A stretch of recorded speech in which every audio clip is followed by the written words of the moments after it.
Okay guys, so I have an interesting tip for you guys today. As you can tell, I probably have a big list of them, little things I'd like to cover, things I wish I knew when I first joined iRacing. I'm by no means a pro driver at all, but I know a few little tips that can definitely help other people starting out, or even just who've been doing this for a while and who haven't thought about this simple thing.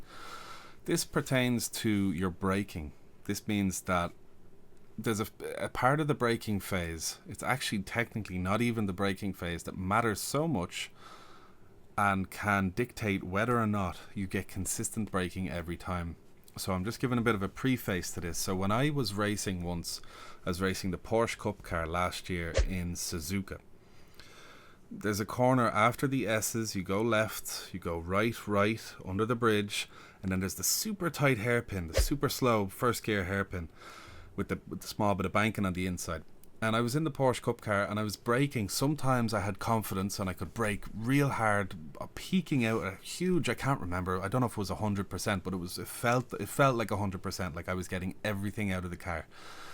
And then some laps it felt like I'd try and hit that pressure and I wasn't getting it. It would just instantly lock up. I'd have to get off the brakes, get back on the brakes, overshoot the corner, and then do a super late apex to try and make up the speed. So I wasn't losing too much time, but I was a little bit. Just the inconsistency was killing me. And then what happens is that kind of spirals, and then you lose confidence with the car, and you don't know why this is happening. So basically, do I have something to show you off here what I'm talking about?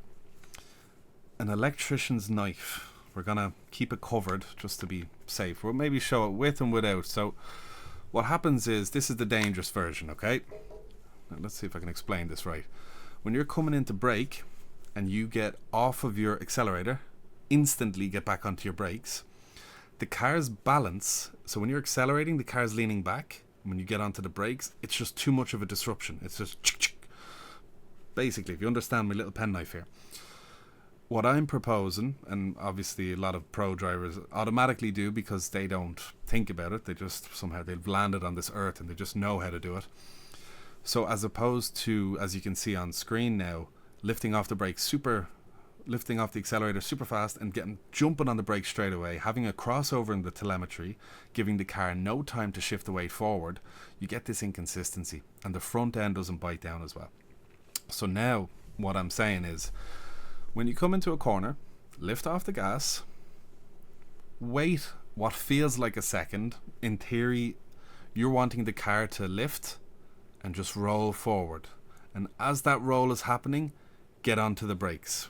Travel of direction is the point of the knife. So now we're going to put the cap on because the car's gotten safe. The car is super safe now. So we're coming along, accelerating, lift onto the brakes. And my God, you will feel the difference straight away. You'll do it once.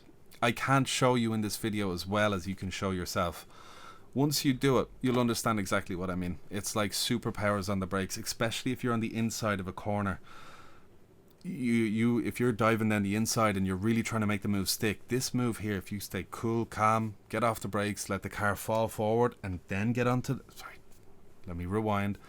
Get off the accelerator, let the car lean forward, and then stomp the brakes. You'll notice you'll be able to peak pressure way higher than before, at least 5 or 10%. That's what I've noticed in myself. It could be different for you guys. So now I'm going to show you two clips. Well, I'm in the car, so I'm going to do this in slow motion. Obviously you have to try this yourself to see what I mean. So we're going to reset. I have a point back here, so we're going to try the first one. Turning in, obviously this is extremely messy because I'm only on the track just to show you guys this. We're going to go back, and here's the second way. Small lift, wait, and then get on the power. And I'm telling you now, the car is unbelievably responsive. Now I exaggerated that, so you have to find your sweet spot, but when you just lift and get the weight forward, the car will grab so much better. The weight is all on the front for the initial part of the threshold braking. Once you start braking, the car starts coming back. It's just for that first part where you want the car to dig in, it's all there. Especially if you have a more rearward brake bias where the front can be a bit lighter on the brakes, you want it to be heavy. So it's a very quick tip. Honestly, get out there and practice it yourself. It doesn't have to be on high speed corners. It can be on a corner like this. Just lift, weight on the brakes. that's it. You can see my telemetry. I'm going to show you what the telemetry looks like the way, let's say, I even do this sometimes myself. I have to focus on this, but doing it wrong would be straight. And there we can see I had a bit of a lockup. Whereas opposed to, you see the crossover? I shouldn't really be braking here. Let's just try it in the straight up here. I'll show you what I mean so you can see the telemetry. There. It's just the car grabs a lot better when you minimize the overlap. So have a little think about that. It really isn't like a quick flip of a switch. You got to practice this. Maybe this works for you, maybe this doesn't. But just do have a think about that in the back of your mind, about shifting the weight when you're coming into a corner off the accelerator and then coming down onto the brakes and putting all your weight on.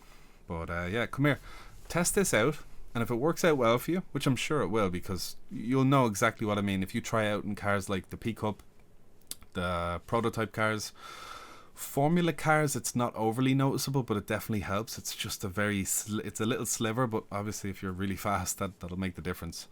Cars with no ABS, really. GT3 cars as well, all cars mainly. You can even do this in the Mazda. You will notice this. If you lift, weight, get onto the brakes, your stopping distance is much more shortened. So get out there, practice, enjoy it, and let me know if it's any help. It's just a little bit of a food for thought video. But yeah, think about car balance even before you get into the corner, before you think about trail braking, getting off the power and then getting onto the brakes.